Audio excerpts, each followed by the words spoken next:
ये पाहावं लागेल।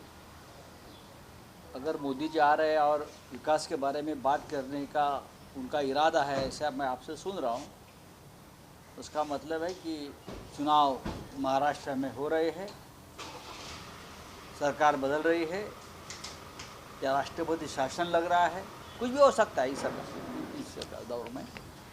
मोदी जी आए हैं, साईं बाबा का दर्शन लेंगे, भाषण करेंगे, खुद ही एक बड़े बाबा है वो, तो बाबा जी से आशीर्वाद मिलेगा हम सबको। देखेंगे। लेकिन महाराष्ट्र के लिए क्या मिलेगा? देखिए, कल मुख्यमंत्री और उप मुख्यमंत्री भागकर दिल्ली में गए थे, आज प्रधानमंत्री जा रहे हैं। महाराष्ट्र की हालत इतनी नाजुक और अनस्टेबल कभी नहीं बनी थी। सभी मामले, भ्रष्टाचार के मामले में, राजनीतिक स्थिरता के मामले में, लॉ एंड ऑर्डर के मामले में, ड्रग्स के मामले में, महाराष्ट्र में फिर एक बार मराठा समाज के तेज तर्रार नेता मनोज जरांगे पाटिल का अनशन शुरू हो गया, आंदोलन शुरू हो गया है। और अब तक मुख्यमंत्री और उनकी सरकार कोई सोल्यूशन नहीं निकल पा रही उसमें। और ये सोल्यूशन सिर्फ प्रधानमंत्री निकाल सकते हैं, केंद्र सरकार निकाल सकते हैं। हमने ये कहा था कि मनोज जरांगे पाटिल जी को मुख्यमंत्री ने प्रधानमंत्री के सामने बिठाना चाहिए और उनके पास जो सोल्यूशन है उस बारे में चर्चा होनी चाहिए। लेकिन ये नहीं हो रहा है। अब प्रधानमंत्री आएंगे, भाषण देकर चले जाएंगे। भारतीय जनता पार्टी में आधे से ज़्यादा लोग भाषण माफिया हैं। ये भाषण माफिया से महाराष्ट्र को छुटकारा दिलाना चाहते हैं हम लोग, और इस राज्य को एक स्थिर सरकार देना चाहते हैं। लेकिन अगर प्रधानमंत्री महाराष्ट्र में आ रहे हैं तो महाराष्ट्र में उनको समझना चाहिए एक गैर कानूनी सरकार महाराष्ट्र में है, जो संविधान के खिलाफ बनी है जाकर। और ऐसे सरकार के मंच पर प्रधानमंत्री आएंगे, कौन से कानून के रखवाले हैं, कौन से चौकीदार हैं जो कानून और संविधान की रखवाली की बात करते हैं? मुख्यमंत्री गैर कानूनी है, सरकार गैर कानूनी है, सब कुछ बेकायदेशीर है, बेईमान है, और मुख्यमंत्री का स्वागत करेंगे ये लोग। ठीक है, और क्या है?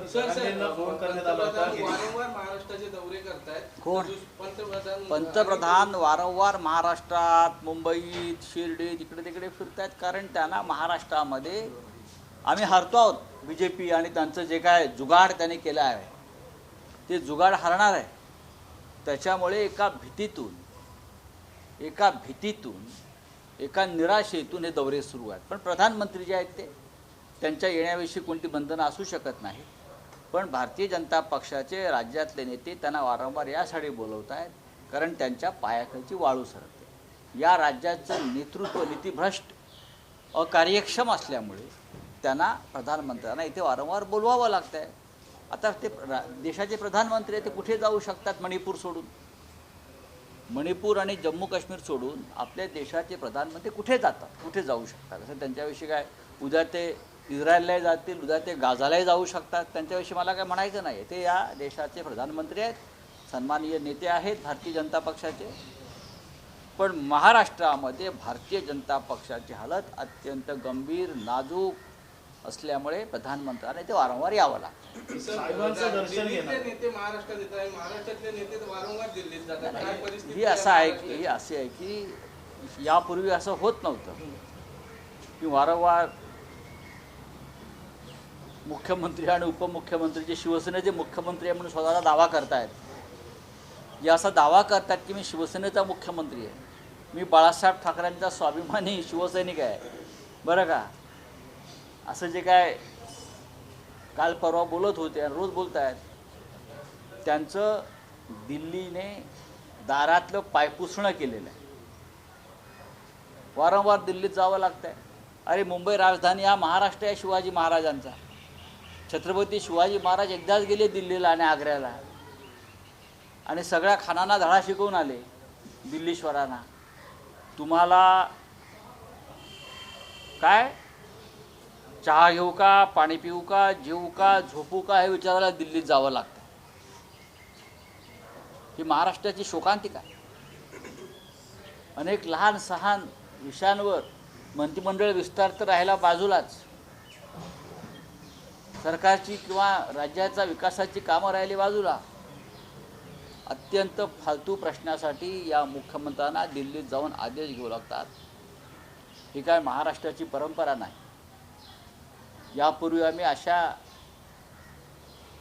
विषयांवर टीका केलेली आहे, पण त्यांनी स्वतःला शिवसेनेचा मुख्यमंत्री मानू नये, एवढंच माझं म्हणणं आहे. की मी भाजपचा मांडलिक मुख्यमंत्री आहे, आम्ही भाजपचे गुलाम आहोत, आम्हाला दिल्लीत जाऊन आदेश घेऊन यावे लागतात, हे त्यांनी स्पष्ट करावं. आम्ही टीका करणार नाही. आज आम्हाला टीका करण्याचा अधिकार आहे, कारण तुम्ही महाराष्ट्राची बृहत प्रतिष्ठा ही दिल्लीच्या चरणी ठेवलेली आहे. सर 22 जनवरी को जो है जामबंदी का उद्घाटन होने जा रहा है.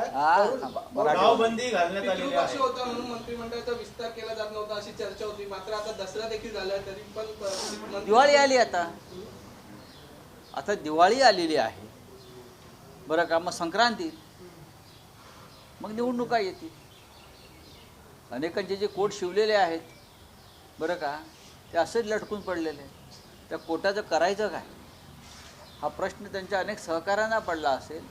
मला माननीय उद्धव साहेब जे काल बोलले आहेत, मला खरोखर भारतीय जनता पक्षाच्या माझ्या मित्रांची कीव येते की 105 असून त्यांच्यावरती काय वेळ आली,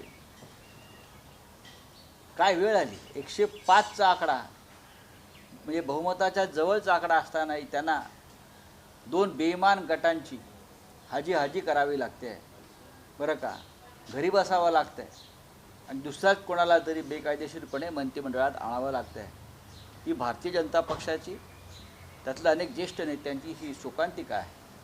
कालच भाजपचे एकनाथ पवार हे पिंपरी चिंचवड मराठवाड्यातले नेते शिवसेनेत आले. त्यांचे ते दुःख आहे की आम्ही आयुष्यभर पक्ष वाढवला, संघटना वाढवली, खस्ता खाल्ल्या आणि आमच्यावर शेवटी सतरंजा उचलायची वेळ आली, शिवसेनेतल्या एका गटाच्या आणि राष्ट्रवादीच्या एका गटाच्या.